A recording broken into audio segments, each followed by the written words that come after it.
using some nice judicious use of double stick tape, holding this in place.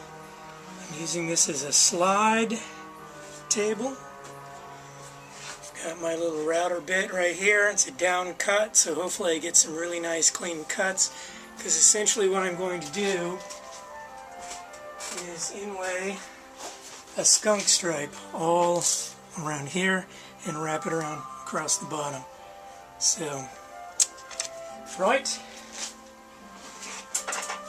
here you go. Wish me luck.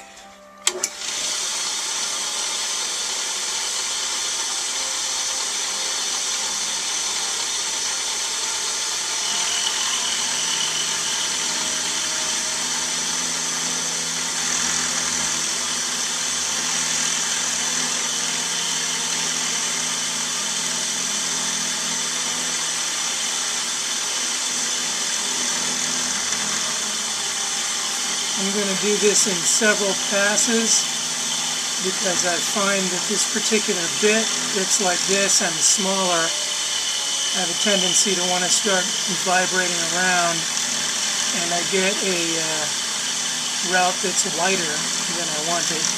It's another reason why I'm not using the handheld one that I have. I can do small things with that, but once I get to a bit this size, it just wants to rattle too much, and so I prefer going ahead and using this nice big old beast of a Craftsman. I have a bunch of these old tools. My overhead radial saw, radial arm size, another Craftsman, probably 50 or 60 years old, works wonderful.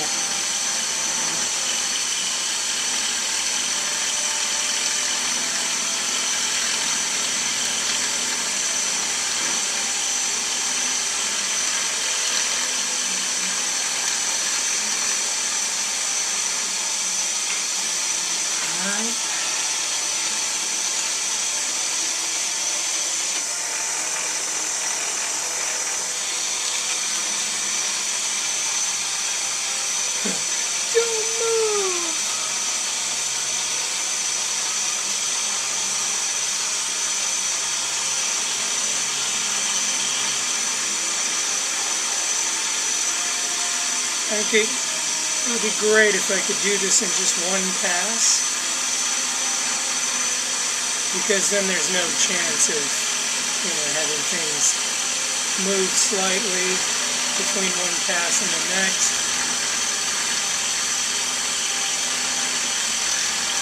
But I think all things told, I've got this fairly well secured on the table. 3 strips of double stick tape, as I mentioned.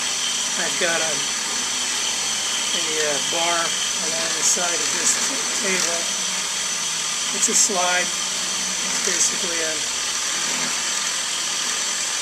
designed to do this. It's just running along the edge of the table underneath rather than through a slot. So I can't let it drift off the table this way. Seems to be doing nicely though.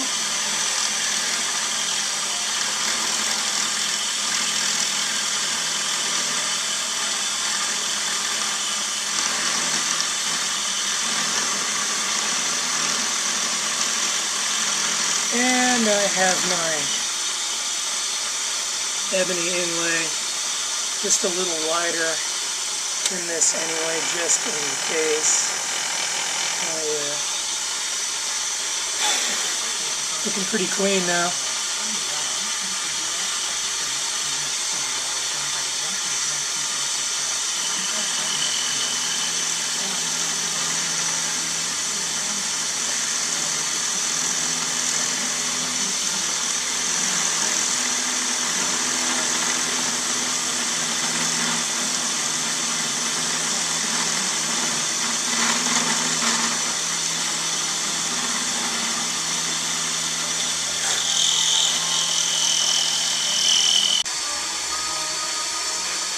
And now for the back. This is a little softer wood, redwood, So I think I can take a little bit more of a chunk out of it. Try to do this in 2 passes instead of 3 or 4 that I did on the top.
I also learned on the top that it likes to travel this direction better than the other.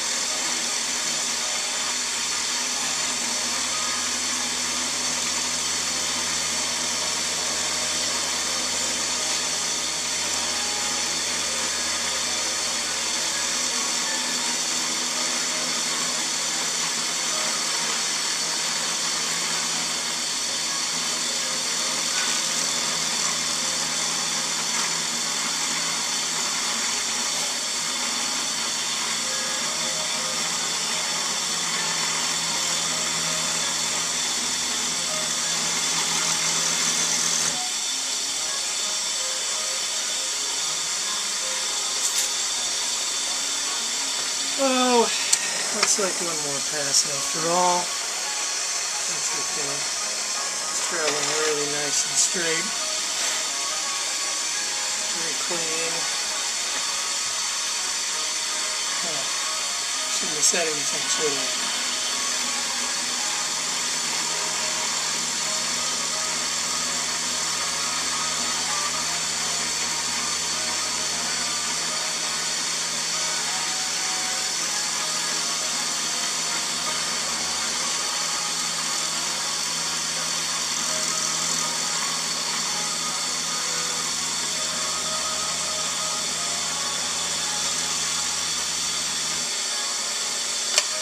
Okay.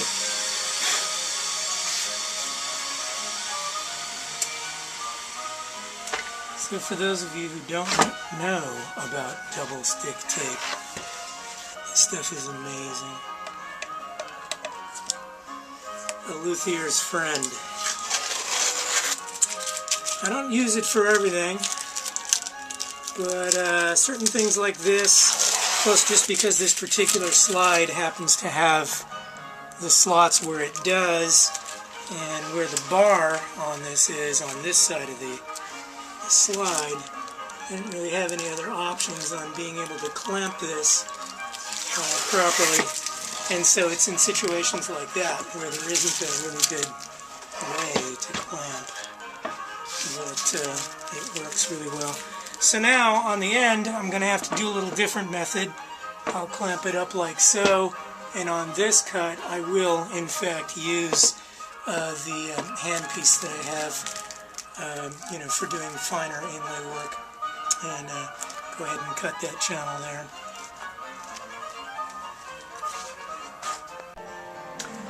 Okay, so I have Thompson Creek guitar here. Now I've clamped it a little different way using my fun little table here.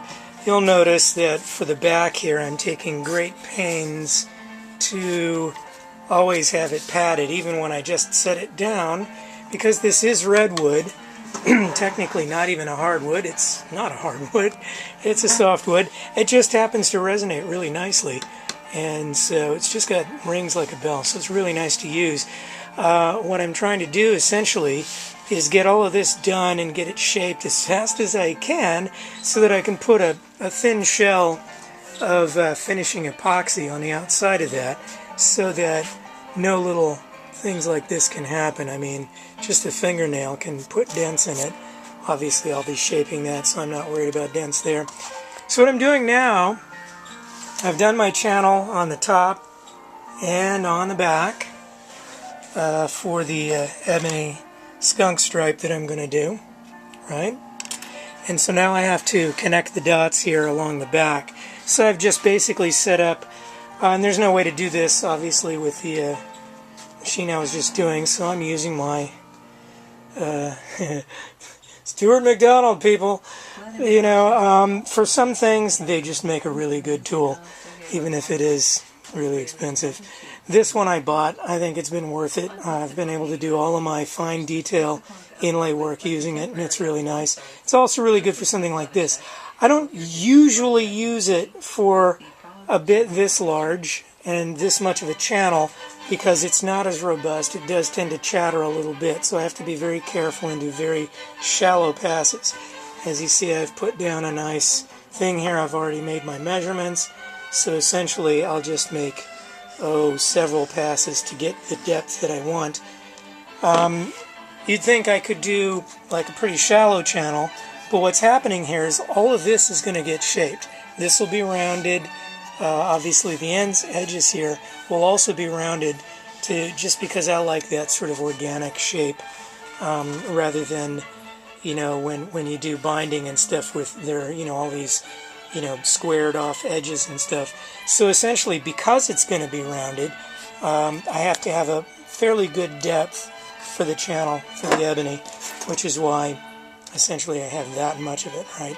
So this will go across here, and I'll be able to round all of that off, and it will look rather nice, very organic. The reason why I decided to do it was because of this top. I mean, it looks really, really did look good, just straight book matched, but almost by accident, I just happened to have a couple of these pieces, and I laid it across there, and I was like, wow! And it just emphasizes the Rorschach test thing to me. It actually makes it stronger. Sometimes you don't want that at all. Sometimes, you know, just the wood itself and just as fine a line, almost so that you don't see it invisible, works really well. But in this case, I just really like the skunk stripe. I think it just does awesome stuff. So, I'm going to go ahead and put the camera down and do this.